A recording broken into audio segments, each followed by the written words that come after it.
Selain negara yang belajar dari masyarakat, saya kira adalah para elit kita harus juga belajar dari masyarakat biasa. Semangat saling tolong-menolong yang otentik ya, yang dimiliki oleh warga kita, yang saya kira melengkapi, saya kira sisi katakanlah lemah dan sisi mungkin lamban negara paling nggak pada masa awal itu ya.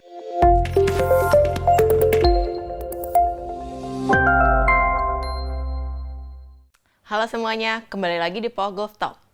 Nah, buat yang belum tahu, Pogov Talk adalah perbincangan ringan tapi mendalam mengenai isu-isu terkini baik itu sosial, ekonomi, politik yang akan dibahas dengan bintang tamu yang cukup menarik dan luar biasa lah pokoknya.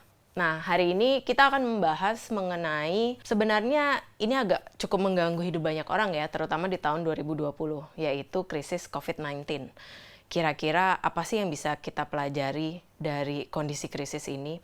Nah, untuk membahas itu, kali ini kita memiliki tamu yang cukup istimewa. Beliau adalah seorang peneliti dan juga dosen di Departemen Sosiologi Universitas Gadjah Mada, yaitu Muhammad Najib Aska atau yang biasa dipanggil dengan Mas Najib.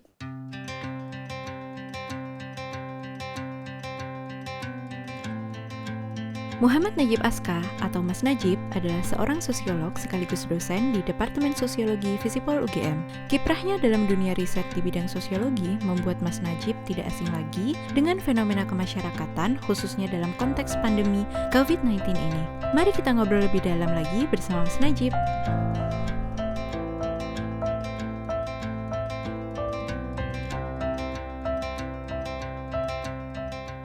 Tahun 2020 bisa dikatakan tahun yang istimewa. Ya, kalau harus melihat dari sisi buruknya, sepertinya semua orang cukup kaget dengan adanya pandemi COVID-19. Dan bukan kita saja, banyak negara di seluruh dunia yang terlihat cukup kaget dan kalau kita bisa katakan pemerintahnya cukup gagap dalam menangani krisis yang datang secara mendadak, cepat, dan memberikan dampak yang luar biasa ini. Sebenarnya Indonesia tidak terkecuali. Kalau kita lihat, pemerintah kita sepertinya cukup bingung kira-kira bagaimana ya cara menangani krisis ini. Ada satu sudut pandang yang bisa kita gunakan, yaitu sudut pandang masyarakat dalam menghadapi krisis ini. Nah, hari ini kita akan membahas itu dengan Mas Najib. Kira-kira kita akan melihat gimana ya cara masyarakat berjuang atau bertahan dalam krisis COVID-19. Nah, Mas Najib, mungkin yang pertama kita ingin tahu, sebenarnya kalau kita lihat pertanyaan yang paling besar adalah dalam situasi krisis ini masyarakat itu semakin kompak atau justru semakin terpecah. Tapi sebelum sampai ke sana, kalau kita ingin lihat dari praktek sehari-hari, kira-kira bagaimana sih menggambarkan perjuangan atau kegiatan yang dilakukan masyarakat dalam situasi krisis ini? Oke, betul ya. Saya kira pandemi yang terjadi di dunia saat ini saya kira luar biasa dalam skala yang tidak terbayangkan sebelumnya dan saya kira semua pihak ya, semua negara, saya kira termasuk negara-negara maju pun tidak siap saya kira menghadapi krisis sebesar ini, termasuk negara kita. Tapi memang betul bahwa kita saya kira beruntung karena justru masyarakat kita saya kira sebagian memiliki kapasitas yang luar biasa dalam merespon ini. Jadi di tengah saya kira kegagapan dan mungkin kegugupan negara ya merespon krisis besar ini, muncul saya kira inisiatif-inisiatif yang luar biasa dari masyarakat yang saya kira merespon masalah dengan sigap ya, dengan semangat saya kira gotong royong yang luar biasa. Saya ingat, saya kira minggu-minggu pertama drama COVID ini kita alami di negara kita. Saya ingat waktu itu cerita dari mungkin asisten rumah tangga saya yang di warganya di seputar waktu itu ada seorang yang terkena COVID, kebetulan baru datang dari luar kota, dari Jakarta kalau nggak salah waktu itu. Lalu bagaimana, karena dia harus mengisolasi diri, karena begitulah memang ya yang harus dilakukan. Lalu otomatis para warga itu melakukan langkah-langkah spontan untuk mendukung, mensupport bagaimana keluarga tersebut tidak usah memikirkan makanan misalnya gitu. Mereka pokoknya harus di rumah, semua kebutuhan dilengkapi oleh masyarakatnya. Jadi saya kira ini contoh-contoh kecil yang luar biasa ya. Artinya adanya solidaritas, adanya semangat saling tolong-menolong yang otentik ya, yang dimiliki oleh warga kita, yang saya kira melengkapi saya kira sisi katakanlah lemah dan sisi mungkin lamban negara paling nggak pada masa awal itu ya. Dengan saya kira langkah-langkah yang luar biasa, yang adaptif, yang menunjukkan bagaimana masyarakat kita itu saling peduli dengan yang lain dan melakukan langkah-langkah itu saya kira tanpa saling menghitung misalnya gitu ya. Jadi ini saya kira contoh-contoh konkret di masyarakat kita, di katakanlah level masyarakat kecil ya, bagaimana mereka mensikapi pandemi ini dengan saya kira semangat kebersamaan, dengan semangat gotong royong, di mana kita apapun yang sedang terjadi ini, problem besar ini harus kira-kira dihadapi bersama-sama. Mungkin gitu, Mbak Ina. Jadi gotong royong, Ya. dan saya tadi mengambil satu kata kunci itu solidaritas ya Mas ya. Betul. Nah, kalau kita bicara tentang solidaritas, menurut Mas Najib, kondisi krisis ini kan tidak mudah bagi semua orang ya Mas. Betul. Dan justru kondisi krisis itu seringkali memaksa kita untuk menjadi lebih individualis. Yap. Tapi kemudian masyarakat punya Ya. solidaritas yang jauh lebih tinggi dibanding sebelumnya saat situasi normal, itu kan cukup istimewa. Kalau menurut Mas Najib sendiri, bagaimana sih konsensus atas solidaritas itu kemudian dibentuk?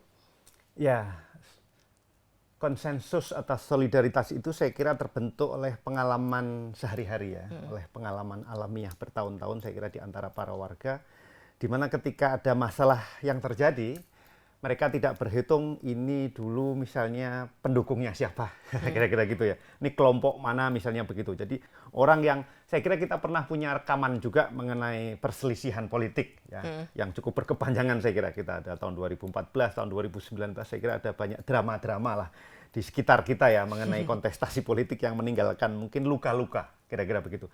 Tapi alhamdulillah saya kira luar biasa ketika pandemi ini saya kira menerpa kita, ternyata ada respon-respon spontan ya, yang genuine, yang itu menunjukkan bahwa sesungguhnya mereka bisa melintasi ya, bisa melampaui problem-problem katakanlah pembelahan sosial yang pernah terjadi sebelumnya, kira-kira gitu, kontestasi politik sebelumnya yang pernah menimbulkan mungkin luka satu dengan yang lain, ternyata itu bisa diabaikan, bisa dilampaui oleh warga. Saya kira ini sesuatu yang menggembirakan ya, bahwa kita sesungguhnya memang punya modal sosial.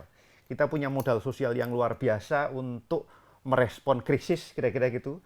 Kita punya modal sosial yang luar biasa, saya kira, untuk melampaui krisis ini dengan lebih baik.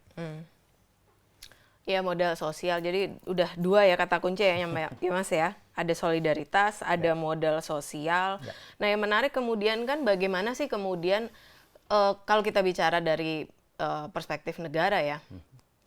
Biasanya kan kita melihat apa yang dilakukan negara, lalu kemudian implementasi di masyarakat seperti apa, masyarakat yang menyesuaikan. Betul. Nah, kalau ini kemudian logikanya kita balik, kira-kira bagaimana sih mungkin mengoperasionalkan model sosial dan solidaritas tersebut di level negara. Jadi lebih kayak negara yang belajar dari masyarakat gitu. Ya. Mungkin nggak ya Mas kalau gitu? Ya, betul. Saya kira memang krisis ini kemarin saya kira membuktikan bagaimana masyarakat ternyata punya daya tahan dan daya lihat ya, kemampuan saya kira untuk menghadapi krisis dengan lebih baik dibandingkan negara. Saya kira memang sudah saatnya saya kira negara juga belajar ya kepada masyarakat, di mana masyarakat memiliki karakteristik ketahanan ya, elastisitas saya kira, fleksibilitas untuk merespon krisis dengan baik. Jadi tidak harus menunggu prosedur-prosedur yang ketat misalnya, yang harus misalnya ada kontrak dulu atau kesepakatan dulu, yang saya kira ini seringkali menjadi bagian dari aturan main negara. Jadi negara biasanya kan memang saya kira memiliki beberapa perangkat-perangkat cara kerja yang seringkali mungkin membuat dia menjadi tidak adaptif, tidak fleksibel. Artinya dia ketika krisis yang tentu saja tanpa pemberitahuan itu terjadi, negara tidak siap karena dia harus merevisi mungkin SOP-nya, kira-kira itu cara kerjanya, yang itu tidak dilalui oleh masyarakat. Artinya masyarakat yang sehat adalah masyarakat yang saya kira memiliki daya responsivitas yang tinggi, dan itu terjadi saya kira di masyarakat kita.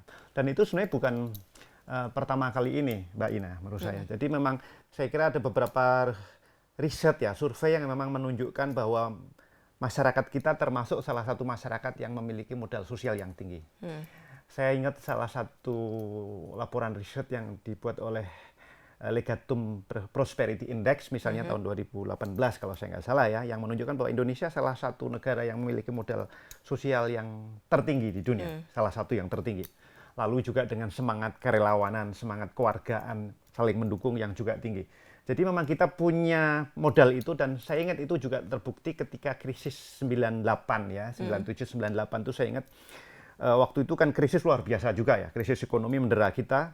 Saya ingat waktu itu salah satunya pidato guru besar Profesor Tajuddin Nur Effendi waktu itu yang mengatakan bahwa krisis itu sebenarnya akan memiliki dampak yang luar biasa kepada masyarakat Indonesia, tapi kemudian kenapa dampak tidak seburuk yang diperkirakan oleh banyak orang, kira-kira itu. Kenapa? Salah satunya adalah karena memang kita punya modal sosial itu, punya modal sosial yang tinggi. Jadi itu yang saya kira mampu membuat dampak dari krisis itu tidak sekeras yang semestinya, karena ada tahan dari masyarakat.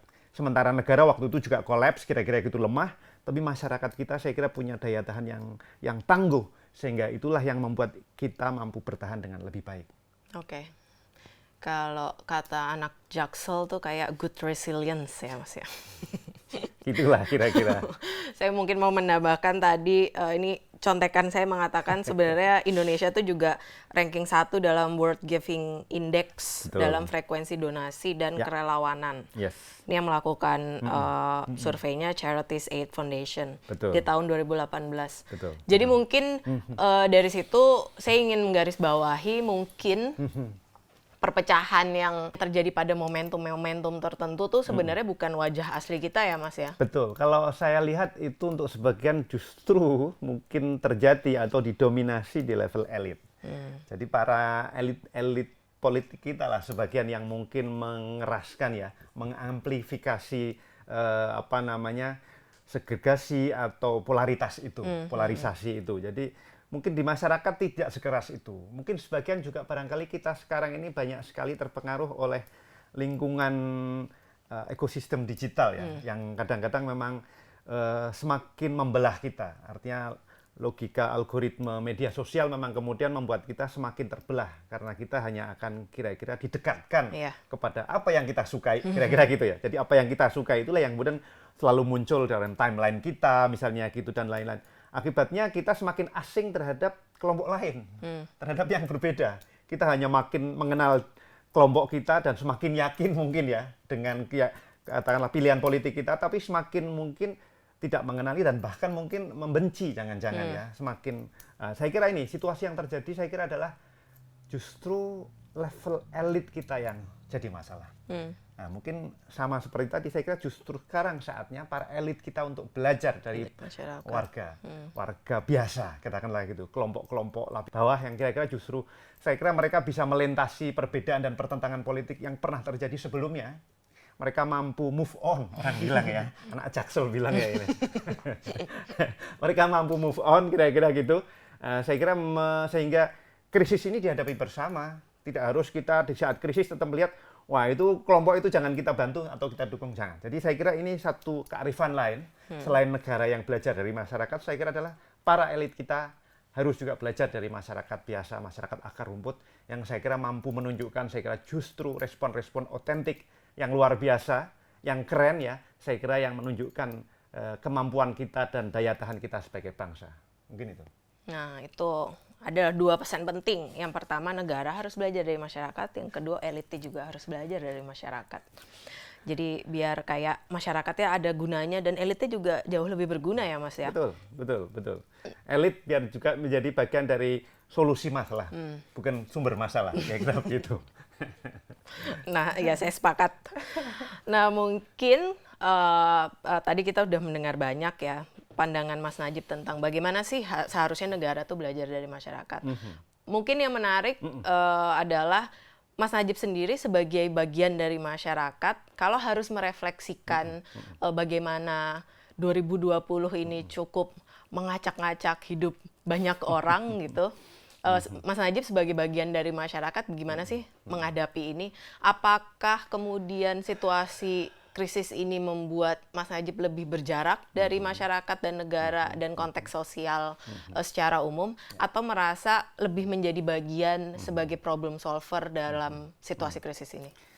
Mungkin salah satu paradoks ya dari katakanlah pandemi ini, justru dengan pandemi ini di mana kita mungkin menjadi terhambat ya melakukan mobilitas, kira-kira gitu. Sebelumnya kita mungkin mobilitasnya sangat tinggi, keluar kota, ke luar negeri bahkan.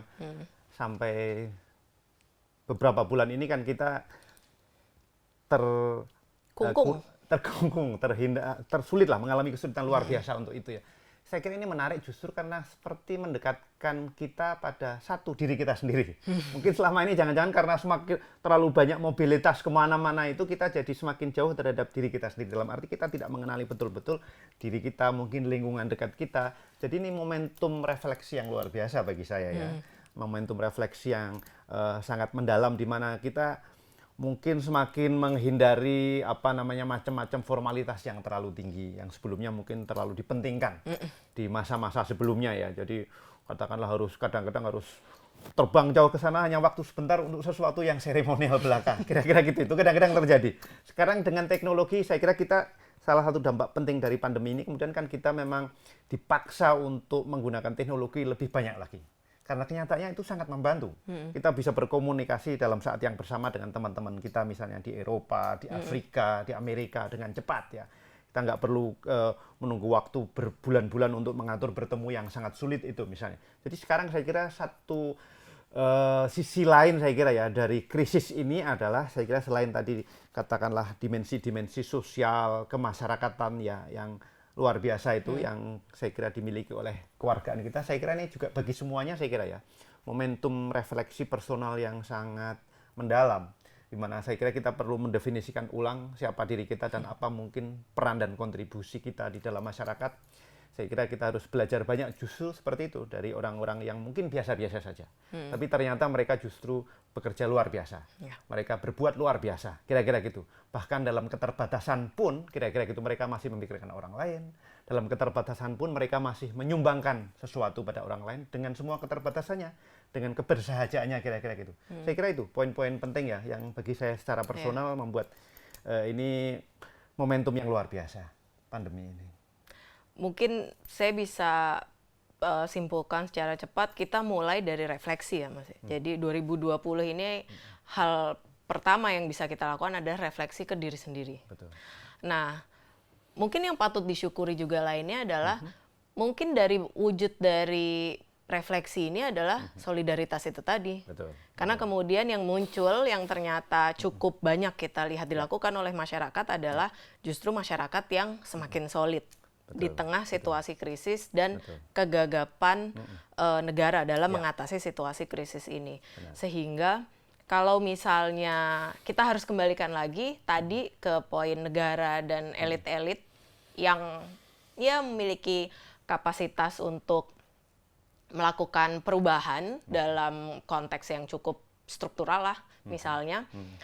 Mungkin yang dilakukan pertama adalah refleksi kira-kira bagaimana sih negara sejauh ini sudah menangani krisis, apakah sudah cukup baik, targetnya siapa. Kita semua tidak ada yang berharap bahwa besok akan ada krisis, tapi krisis sepertinya suatu hal yang tidak terhindarkan. Betul. Sehingga kalau kita harus belajar dari 2020, apa yang harus dilakukan mungkin perlahan refleksi, lalu kemudian belajar dari mereka yang terlihat lebih cakap menangani krisis ini. Betul, betul.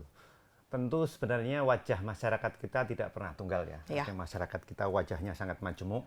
Selain katakanlah kabar-kabar baik kira-kira seperti itu yang tadi kita ceritakan, ada juga problem-problem di masyarakat ya. Misalnya katakanlah kepedulian terhadap wabah yang mungkin masih belum terlalu kuat di sebagian kalangan ya.